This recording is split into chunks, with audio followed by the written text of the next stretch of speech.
Hello everyone, my name is Train Company and I'm waiting a ferry in some terminal in Chao Phraya River, Bangkok. Through my other videos, now you know about Bangkok itself, but there are some still questions about how to travel Bangkok. In this video, I will tell you guys about the real tips. Yes, it's time to discover Bangkok.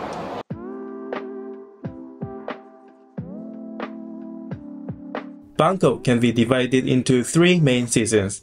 The cooler dry season from November through February, the insanely hot dry season from March to April, and the rainy season from May to October. First, the less hot dry season, which usually corresponds to winter in most countries. It looks pretty appealing to you guys, right? It's cold and snowy everywhere else, but here it's moderately hot and it's not raining. So it's all good. But the problem is that this is peak season. Travelers from all over the world come to spend money. So it's the most expensive season for airplanes and hotels. And pools can be a little bit cold in the early morning and at night. In this season, you may compromise on the hotels and enjoy the traditional things that you cannot do in the other seasons, like the Grand Palace, temples like Wat Po and Wat Arun, or a picnic in Lumpini Park or Banjakiti Park during the daytime. In late November, at the beginning of the dry season, there's Loy Krathong Festival, which is mostly known of its Lantern Festival. There's something wrong, but I will pass the details in here. Bangkok is not the best city for Loy Krathong. It's Sukhothai or Chiang Mai. So if your schedule overlaps with Loy Krathong season, go to Chiang Mai, not Bangkok. Next is the hot dry season from March to April, otherwise known as the Inferno season. Not great for sightseeing. It's 40 degrees out here, and it's the best time to hang out in the pool. The sun is almost always shining, which is perfect for swimming. And then there's a killer content, the water festival Songkran. It happens at Central World, Siam, Silom, Khao San. Bangkok is the best for Songkran in the whole country. If you plan to visit Thailand in hot dry season, you can schedule your trip to overlap with Songkran. The rainy humid season is from May to October. Here's rain is not like London or Paris. It is tropical squall. Feel this for a moment.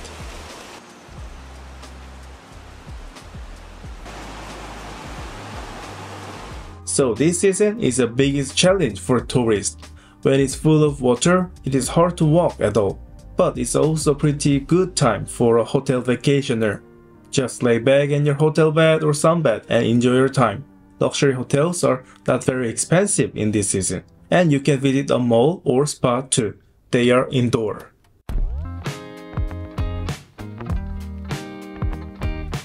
If you want a good hotel with river view, the best place to stay is near Sathon Pier. In fact, there are not many hotels in the rest of Chao Phraya riverside. The best thing is the river view itself, especially with a pool. There are also shuttle boats from Sathon Pier to your hotel, so you don't need to care about transportation. And then, depending on the price, you can take a private or public ferry to see the wonderful sights like Icon Siam, Asiatic, or the Grand Palace, Wat Arun, or Khao San. Budget hotels are Ibis, Ramada.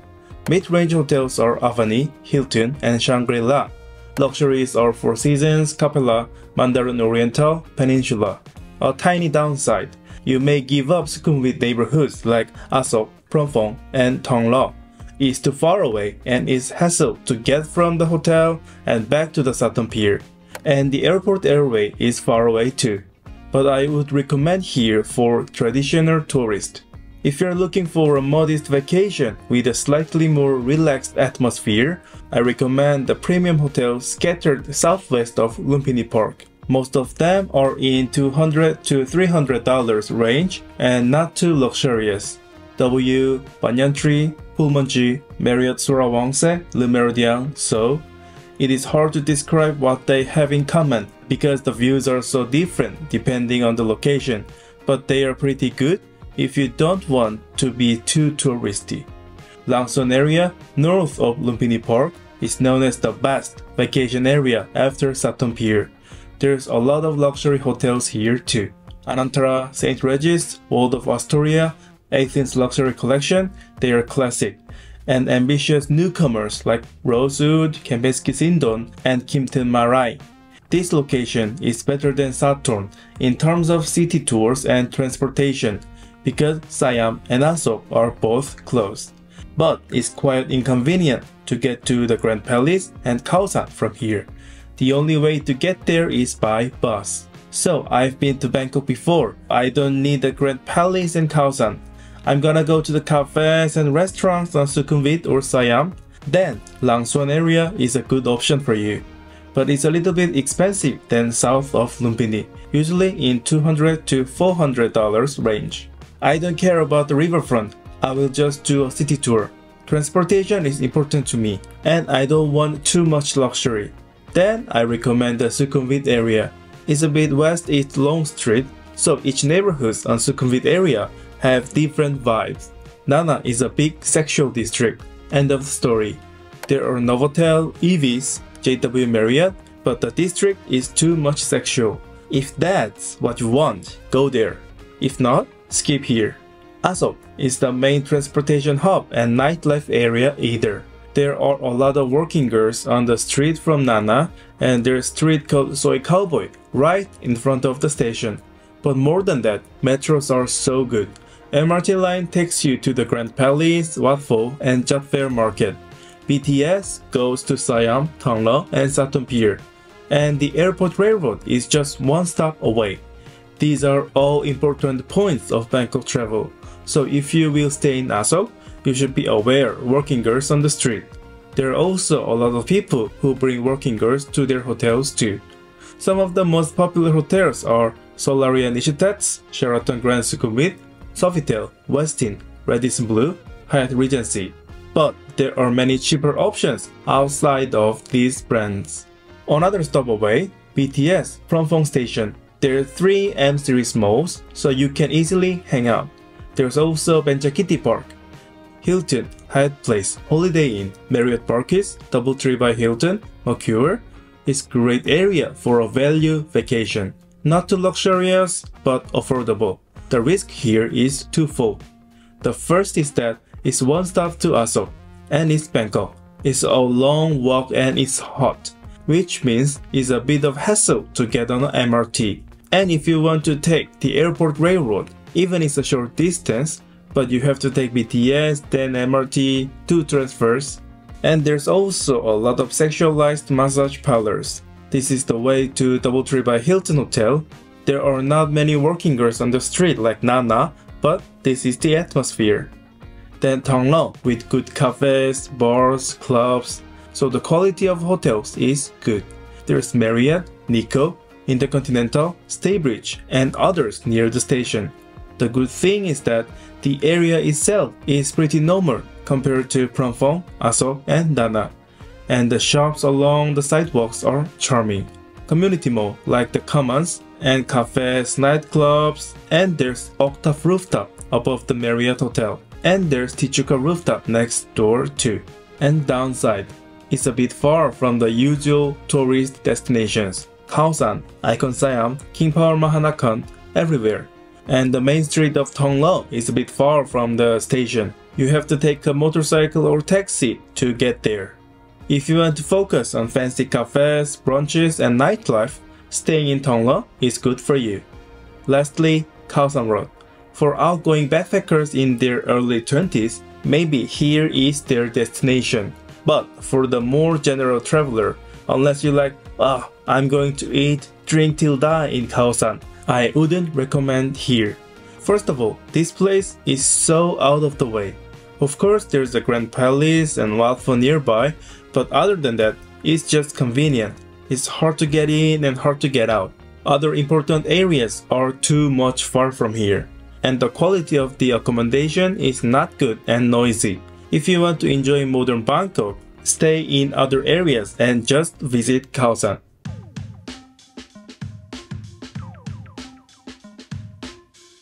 Bangkok's public transportation is pretty good, but it can be a little confusing. First of all, there are many different options. There are 2 types of urban railroads, MRT and BTS, and ferries on the canals and rivers. And buses are the main way to get around. If the transportation is different, you cannot transfer for free. What I'm saying is, if you take BTS to Daton Pier and then you take a ferry, so you have to buy a new ferry ticket beyond BTS token. To get to Chinatown from Siam, you have to change between BTS and MRT. You have to pay BTS MRT both separately. And the same things goes on bus too. That's the standard. For metro, different companies have different stations. So if you transfer between BTS and MRT, you have to move between each station. In Asok, BTS Asok station connects to MRT Sukhumvit station. And in Silom, BTS Aladdin station is connected to MRT Silom station. It's a little bit confusing. Also, there are separate payment methods for each mode of transportation. BTS only accepts its dedicated card or token. MRT was same before, but nowadays, Visa or MasterCards are okay. Ferry and bus also don't have transportation card, only cash, but they are gradually getting contactless cards. To summarize this, just tap your Master or Visa card to ride MRT. That is the easiest and most convenient. For BTS, you need to get a transportation card if you ride more than 4 or 5 times. Major stations are very crowded, so it's a hassle to buy tokens every time. For the rest of the bus and ferry, you will need cash change. Now let's look around tuk-tuk, Grab, and taxi. Avoid tuk-tuk at all costs. It's expensive. There's no set price, so you have to bargain. Anyway, it's expensive. Grab, Uber of Southeast Asia, and both a Grab competitor. You can specify your destination in advance. You can see the price too. It's all good, but it's usually more expensive than a metered taxi. Especially during rush hour, it's gotten more expensive lately. If you feel the price is too high, you may get a metered taxi on the street, or just wait when it's less crowded. You should always check the meter before taking a taxi, and taxis on busy streets are more likely to overcharge you. If your day go too expensive, you may try to take a bus or metro. At this point, you should negotiate the price, then you can check the Grab price. That will be a guideline for you.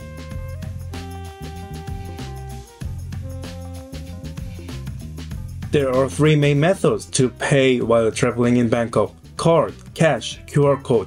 First of all, there are still many places in Bangkok that don't accept card. Big hotels, malls, and fancy restaurants accept card.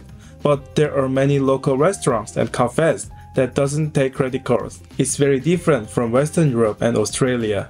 Even though they do take scan, don't expect too much about your card at the local places. So you should definitely have some cash on you. However, ATM fees usually range from 150 to 200 baht. So it is best to exchange enough money in advance. Otherwise, you will need to withdraw your money from ATM as much as you can. The last one is QR code, which is the most common payment method these days. It's like a second form of cash. Almost street vendors and taxis have their QR code.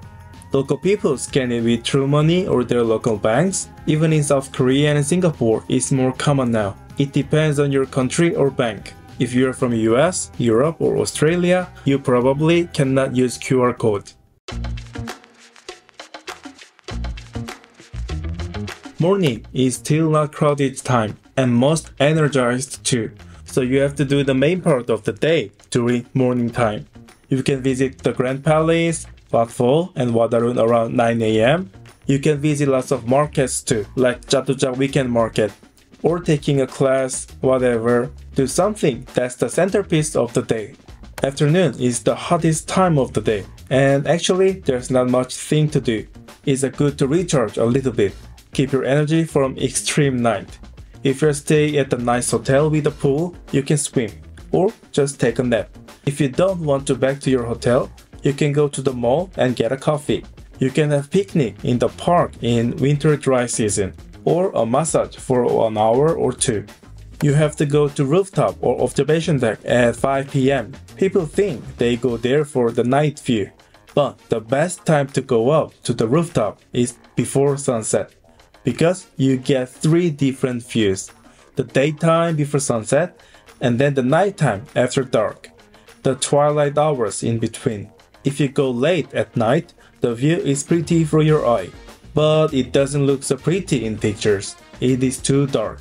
The rooftop before sunset, keep in mind. Also, before you go to the rooftop bar, check the dress code, like long pants and at least sneakers. A night in Bangkok, the fun begins. It's dark, it's not that hot, there's a lot of things to do. If you want to be loud and drink, Khao Sam Road is the place to be.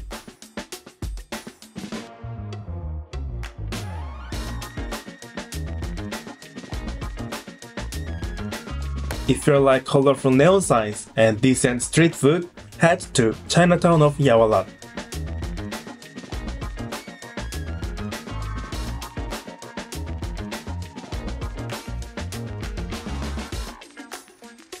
If you're looking for a more casual night market, try Jat Fair.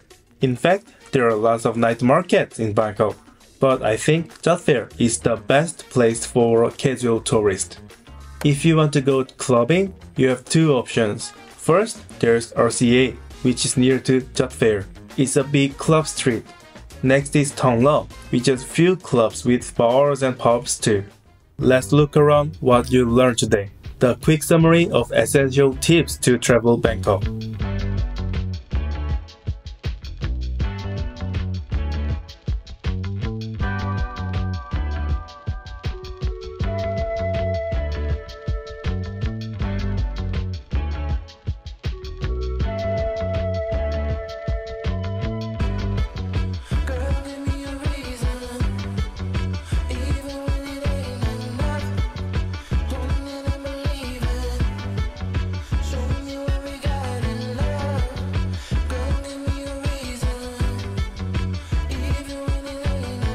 Okay, this is it. I'm sure that you can design on your travel in Bangkok. Of course, just staying in Khao Sam Road is cool, but there are other amazing experiences in Bangkok, so I hope you enjoy them. This place where I finished this video is the Siam Hotel at Chao Phraya Riverside.